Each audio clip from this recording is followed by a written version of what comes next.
कुछ न कुछ विलंब किया जाए, लेकिन तमाम विरोधों के बावजूद हम लोग सब यहाँ पर पहुंच पाए और आप सबके बीच एक ऐसा प्रोग्राम जो कि दिल्ली में जो महत्वपूर्ण विश्वविद्यालय है, कोई शक नहीं है कि ये सबसे आगे है, लेकिन दिल्ली यूनिवर्सिटी और जामिया सब मिलकर जो 3 विश्वविद्यालय हैं उनका एक यहाँ पर समागम आप कह सकते हैं, आप कॉन्फ्रेंस कर सकते हैं। और अवसर ये है कि ये महीना सामाजिक न्याय का लगभग 3 दशक पहले 1990 में बीबीसी ने जब मंडल कमीशन लागू किया तो एक ऐसा परिवर्तन देखने को मिला जिसमें आवाज तो नहीं थी, लेकिन ऐसा आगाज था कि लगा कि ये पूरी तरह से परिवर्तन आने वाले समय के राजनीति समाज सबको प्रभावित करेगा। और ये उन्होंने खुद इस बात को रखी थी कि जो काम मुझे करना था मैंने कर दिया, बेशक गोल मारने में पैर टूट गया लेकिन गोल हो गया।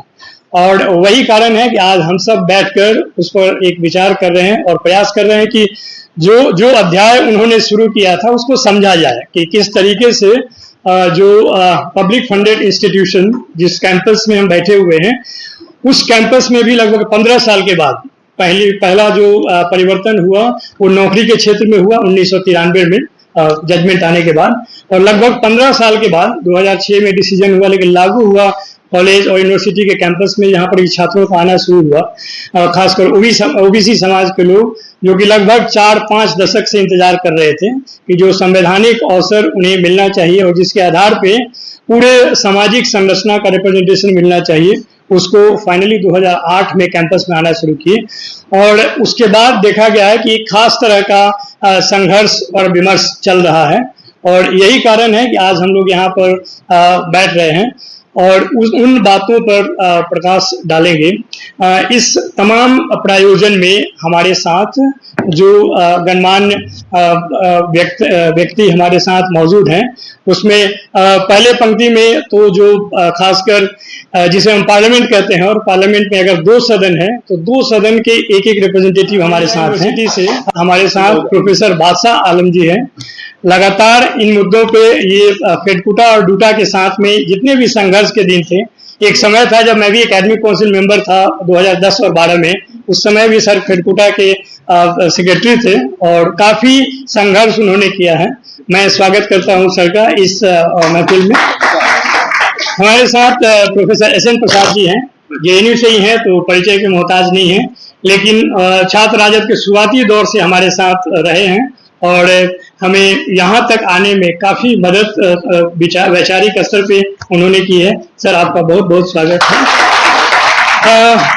इस अवसर पे मैं यह भी बताना चाहूंगा कि जिस तरीके से छात्र राजद का गठन जेएनयू में हुआ और जब से गठन हुआ है तब से लगातार संघर्ष और विमर्श के माध्यम से राजद के जो मूल अपनी वैचारिकी है उसके आधार पे अपनी बात रखते रहे हैं और एक लंबा दूरी तय किए हैं। उसी प्रकार से इस साल पिछले ही महीने राष्ट्रीय जनता दल ने राष्ट्रीय शिक्षक मोर्चा के नाम से दिल्ली विश्वविद्यालय में शिक्षक यूनिट का गठन किया और अभी जो उनके सदस्य हैं वो भी रास्ते में ही हैं। एक हमारे साथ मौजूद हैं प्रोफेसर संदीप यादव जो कि अंग्रेजी पढ़ाते हैं और श्यामलाल कॉलेज में। बाकी लोग जैसे ही आएंगे उनका मैं परिचय कराऊंगा। मुझे लगता है कि हमारे साथ प्रोफेसर एमपी राणा सर भी तुरंत ज्वाइन करेंगे थोड़े ही समय में। लेकिन आइडिया ये है कि जिस तरीके से पब्लिक फंडेड इंस्टीट्यूशंस या एजुकेशन आप कह सकते हैं उसके ऊपर या पॉलिटिकल एम्पावरमेंट जिसकी लड़ाई हम लगातार लड़ते रहे हैं और सोशल इक्विटी, इन मुद्दों पे कैंपस में शिक्षक छात्र और पार्लियामेंट्रियन के बीच में एक इंटरैक्टिव सेशन का प्रायोजन इसलिए किया गया कि ताकि ये एक समझ बने और एक बात यहाँ से जाए कि हम लोग क्या सोचते हैं और किस तरह से संघर्ष और विमर्श के परंपरा को आगे बढ़ाना है। मैं विलंब नहीं करते हुए क्योंकि बहुत देर हो चुका है काफी मौसम के खराबी के कारण, इसलिए अब मुझे लगता है कि कार्यक्रम का शुरुआत मैं जामिया मिलिया यूनिवर्सिटी के प्रोफेसर बादशाह आलम सर से शुरू करना चाहता हूँ कि वो अपनी बात कुछ शब्दों में रखें। 5 से 7 मिनट या 10 मिनट तक रखें तो बेहतर होगा।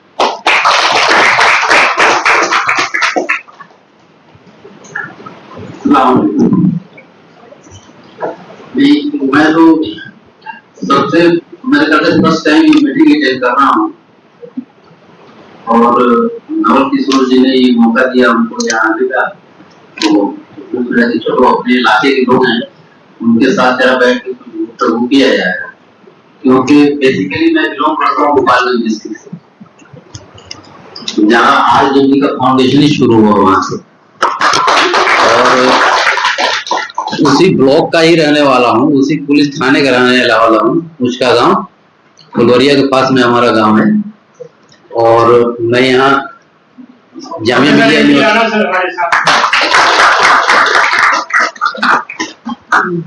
और फिर मैं अलीगढ़ से पढ़ाई किया अपनी, और ये जामिया में आकर अपनी नौकरी करी।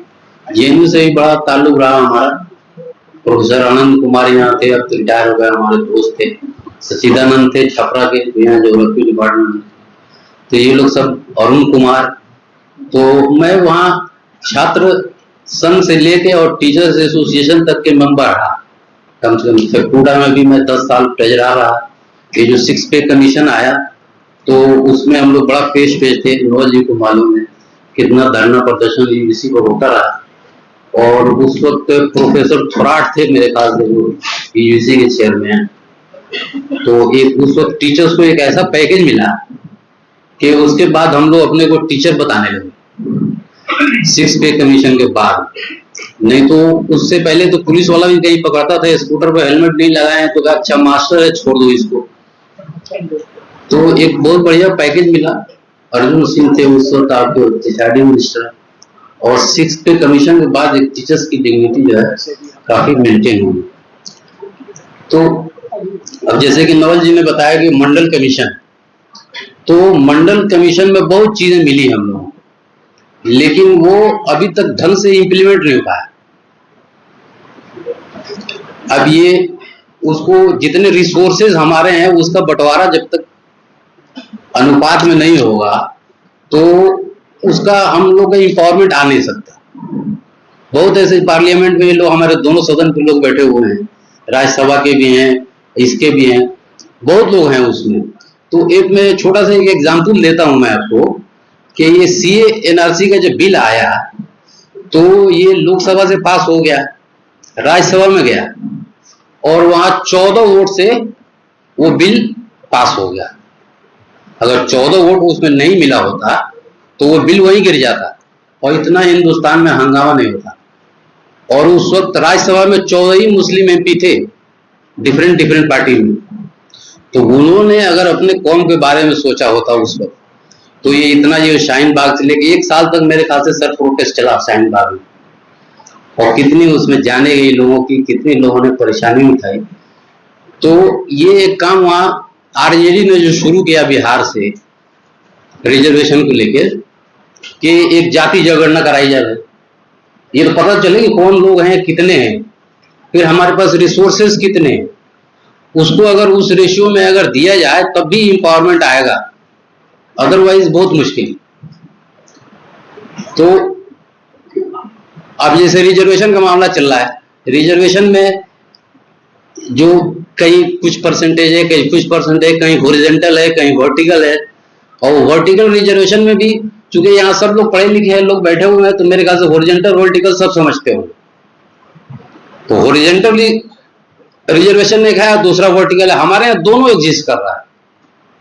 और वर्टिकल में जैसे आपका ये जेएनयू है, जामिया है, ये सब में तो चलता है, लेकिन वो वर्टिकल में भी हॉरिजॉन्टल जो वोमेन्स का जो पार्ट्स है, जो वो डिसेबल लोग हैं उनका पार्ट्स है, तो वो वर्टिकल में भी हॉरिजॉन्टल घुसड़े हुआ, मतलब वहां से नहीं निकालते। अगर कोई मेरिट में कोई अगर औरत आ जाती है, कोई लेडी ऊपर, तो उसको कोटा से ही देते हैं सीट, जबकि उसको मेन में कंसीडर करना चाहिए, लेकिन कहते हैं कि नहीं ये फुल हो गया है।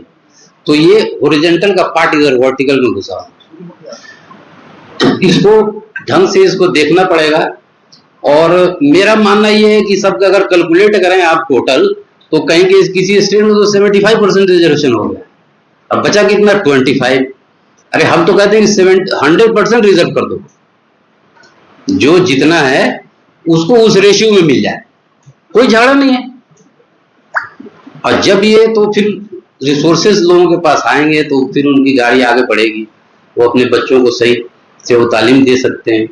अभी ये तो बड़ी खुशी की बात है कि जैसे नवल जी ने बताया कि भाई 3 सेंट्रल यूनिवर्सिटी है जामिया में, मेरे ख्याल से तीनों यूनिवर्सिटी के रिप्रेजेंटेटिव यहाँ हैं और दोनों सदन के यहाँ 2 हमारे एमपीज मौजूद हैं। अब इससे लेके मतलब आरजेडी की तो कोई हाई पावर कमेटी हो नहीं सकती मेरे नजर में। तो अब मंडल वाला आया, उसके बाद ये मंडल को फेल करने के लिए बड़ी शक्तियां खड़ी हो गई, भाई कैसे आ गया, इसको कैसे अब किया जाएगा। फिर आरएसएस के में एक मीटिंग हुई तो उन लोगों ने कहा कि एक कमंडल यात्रा निकाला जाए, जो आडवाणी जी का पता होगा, आप लोगों ने रथ लेके निकले थे कि इसको हम ले चलते हैं और वहां बाबरी मस्जिद वहां जाके। अब ये रथ होते होते होते होते ये बिहार में गया तो आरजेडी ने ही उनका रथ रोका हुआ सीतामढ़ी के अंदर, हाँ समस्तीपुर में वहां रथ रोका। उस वक्त बाबरी मस्जिद बच गई। खैर वो बाबरी मस्जिद को जाना था तो अपना 1-2 साल 92 आते आते जो है वो कैसे हुआ ये सब लोगों को मालूम बताना। तो एक आरजेडी अपनी एक सेकुलर पार्टी है, हमेशा वो सेकुलरिज्म के प्रतिनिधित्व को चली है, लालू जी से लेके राबड़ी जी तक। और तेजस्वी जी ने कमान संभाला है तो उम्मीद है कि कुछ जो है फ्यूचर नजर आ रहा है। और वहां बिहार में एक इक्वेशन हुआ करता था, एक बार लालू जी से उसने पूछा मीडिया वाले ने कि आपकी सरकार कब तक चलेगी यार, तो लालू ने कहा कि जब तक माई चाहेगी। तो मीडिया वाला घूम गया, भाई माई मीन्स मदर, तो कह रहे नो बुड़बक, माई मतलब एम फॉर मुस्लिम और वाई फॉर यादव। तो ये जब तक ये इक्वेशन रहेगा तब तक हम यहाँ राज करेंगे। लेकिन अब उस इक्वेशन को चलता रहा, करीब 15-20 साल हुकूमत चली और बढ़िया चली, उसमें बड़ा मुसलमानों को फायदा हुआ, मदरसा बोर्ड बना, उर्दू सेकंड लैंग्वेज हुआ, नौकरी बहुत मिली। तो अब नवल जी से हमारी बात हुई तो ये क्या कि अब मौका आ गया है कि अब हम लोगों को भी जुड़ना चाहिए इस यूनिवर्सिटी के सिस्टम में। तो हम लोग लगे रहे और यहाँ क्या क्या अपना करते रहे, बहुत कुछ किया भी। तो ये सब देखते हुए हमने कहा कि चलो जुड़ा जाए, इस इक्वेशन को मजबूत किया जाए और कुछ अब अपने लोगों का भी हक है, जहां हम पैदा हुए, जिस स्टेट से आए, तो सबसे पहले उन्हीं का हक बनता है। तो इन्हीं बातों के साथ मैं अपनी बात खत्म करता हूँ, लेकिन टाइम